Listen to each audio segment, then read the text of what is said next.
Hey everyone, and welcome to today's Explainer. I am absolutely pumped to dive into this with you, because today we're unpacking one of the most bizarre, fascinating, and just straight-up mysterious enigmas in all of recorded history.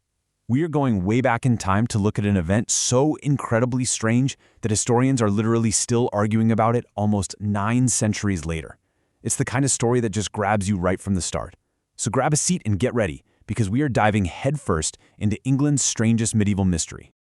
Right off the bat, just picture this for a second. What if two mysterious children suddenly appeared in an English village, speaking a completely unknown language, wearing clothes made of some strange, unidentifiable material, and, oh yeah, having bright green skin? I know, it sounds exactly like the opening chapter of a fantasy novel, right? But here's the crazy part. This isn't fiction. This was actually documented as a real event in medieval England.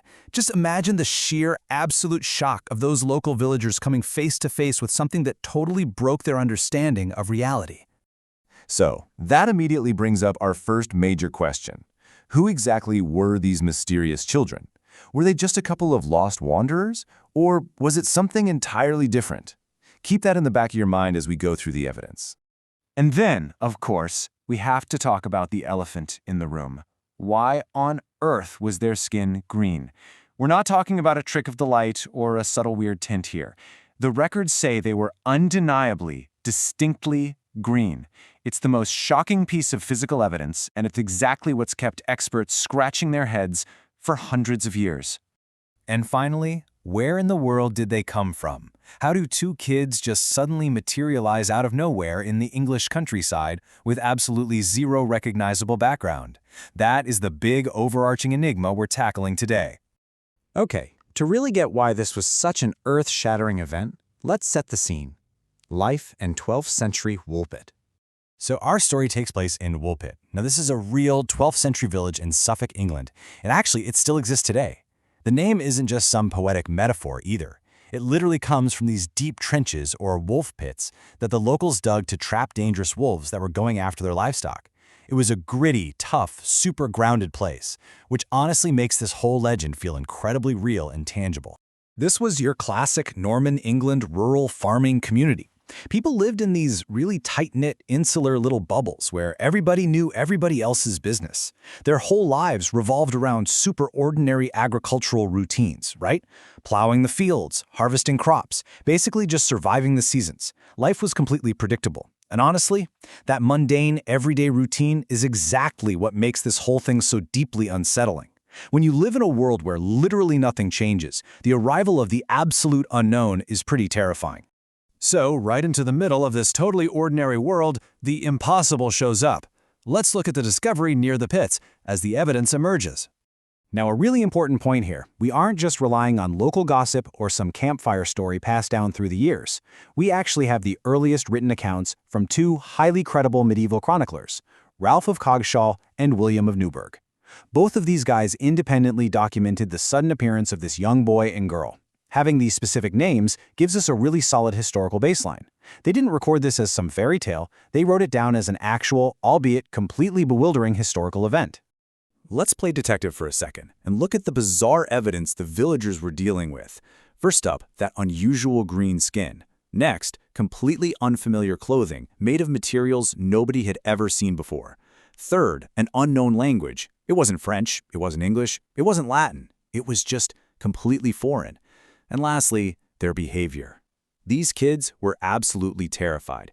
To the locals, they might as well have dropped straight from the moon.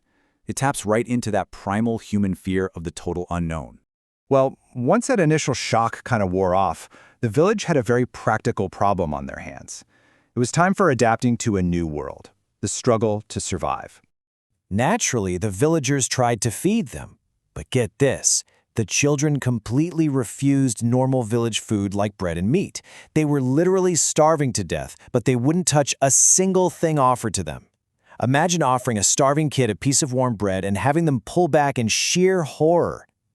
Astonishingly, the only thing they would eat, the only way they survived, was when they were given raw, broad beans.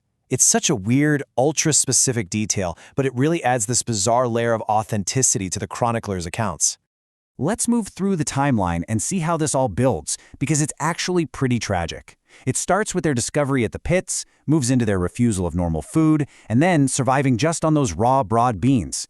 But over time, as they were slowly introduced to a normal diet, something wild happened. Their green skin actually started to fade away. But this harsh transition didn't end well for both of them. It ended in sorrow with the tragic death of the young boy. He just couldn't survive the massive shock of being in this completely alien environment. While the boy tragically passed away, the young girl did adapt, and most importantly, she eventually learned to speak English. A voice was finally heard, the girl's extraordinary story. So when she could finally actually communicate with the people taking care of her, she dropped an absolute bombshell. She didn't say she was from a neighboring village. She didn't name some random county over in France. No, she claimed that she and her brother came from a place called St. Martin's Land. And in St. Martin's Land, she claimed everyone had green skin. It wasn't just some weird condition she and her brother had. It was the entire population. And if that wasn't strange enough, she said they lived in a state of perpetual twilight. A whole world without a bright sun, just an endless dusky evening. I mean, it sounds literally like a sci-fi movie, right? It was a staggering revelation that completely shattered everything the villagers thought they knew about the world. But of course, her incredible story did the exact opposite of solving the puzzle. It just led to more unanswered questions. The mystery lingers. So what does this all mean? Were the Green Children of Woolpit simply survivors of some forgotten, highly isolated community? Were they victims of a terrible, hidden tragedy where the real details just got lost in translation? Or were they witnesses to something far, far stranger, something that medieval people just did not have the vocabulary or the science to explain?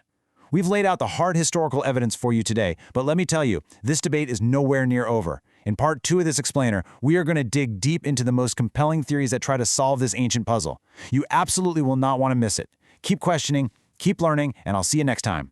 Welcome to The Explainer. Today, we're blowing the dust off a literal 900-year-old historical cold case file.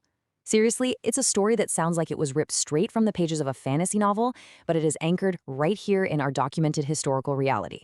So, grab your detective hats, because we're traveling back to the turbulent 12th century to investigate one of the most bizarre and, honestly, heavily debated events in medieval history. For nearly 900 years, one question has fascinated historians. Who were the Green Children of Woolpit?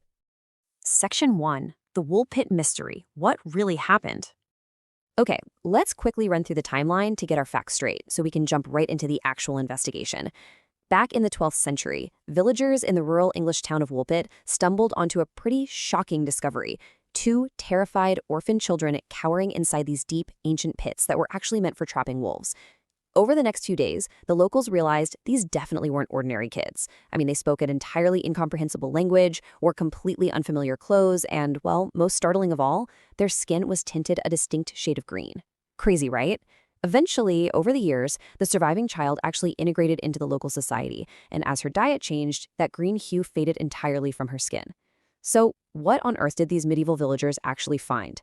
Well, let's set the folklore aside for a second and interrogate our first major suspects, documented history and medical science. Section 2. Science and history. The biology behind it. You know, modern science actually does a beautiful job of grounding the most magical detail of this entire story. We aren't dealing with sorcery here, we're dealing with severe biology. So there's this very real medical condition called chlorosis, which historically was actually known as the green sickness.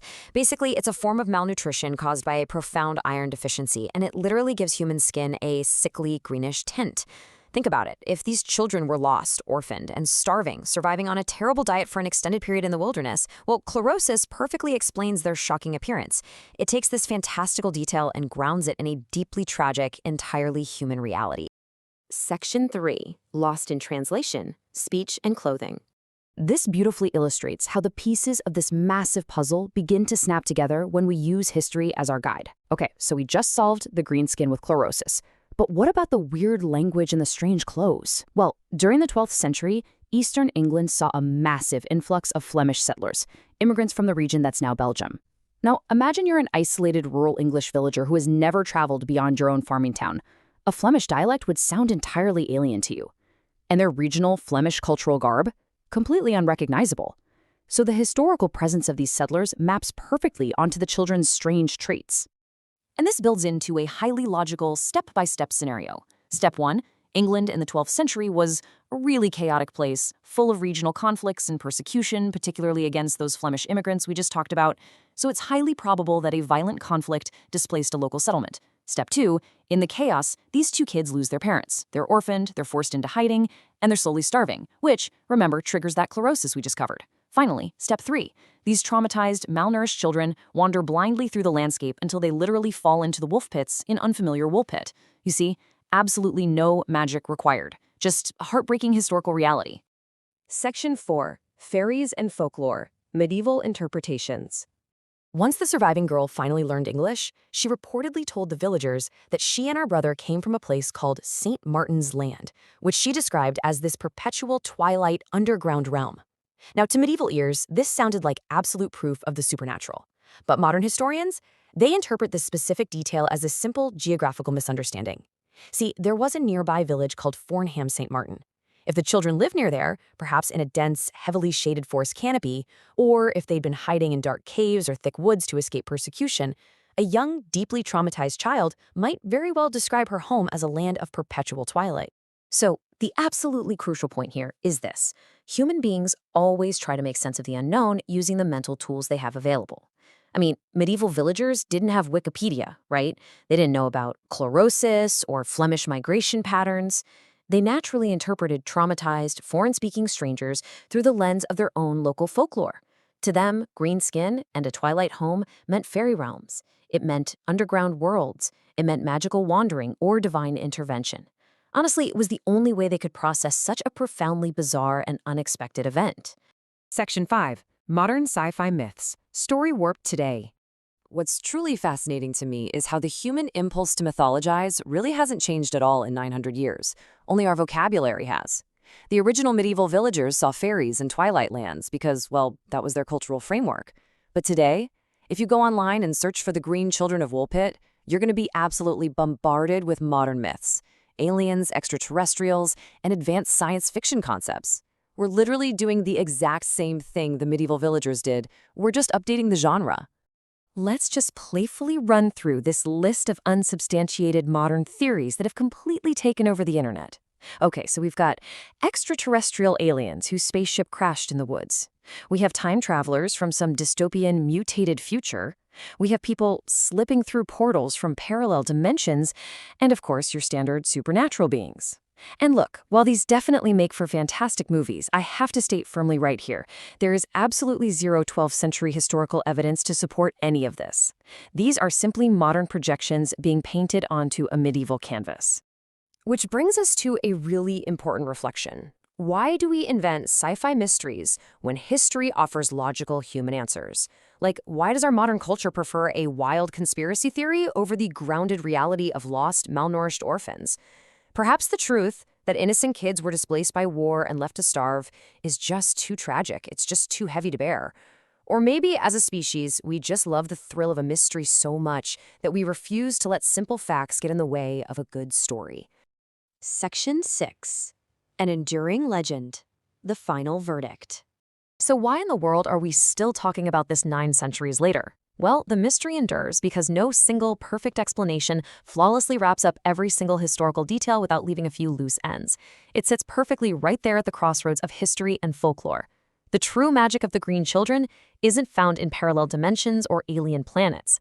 The magic is in how the tale serves as a lasting testament to human imagination, and how a very real, very human tragedy was ultimately transformed into an immortal myth. Whether they were lost children, misunderstood strangers, or the inspiration for one of England's greatest legends, the Green Children of Woolpit continue to remind us that history still holds mysteries beyond easy explanation. This has been Mystery Vault. Until next time, keep questioning history.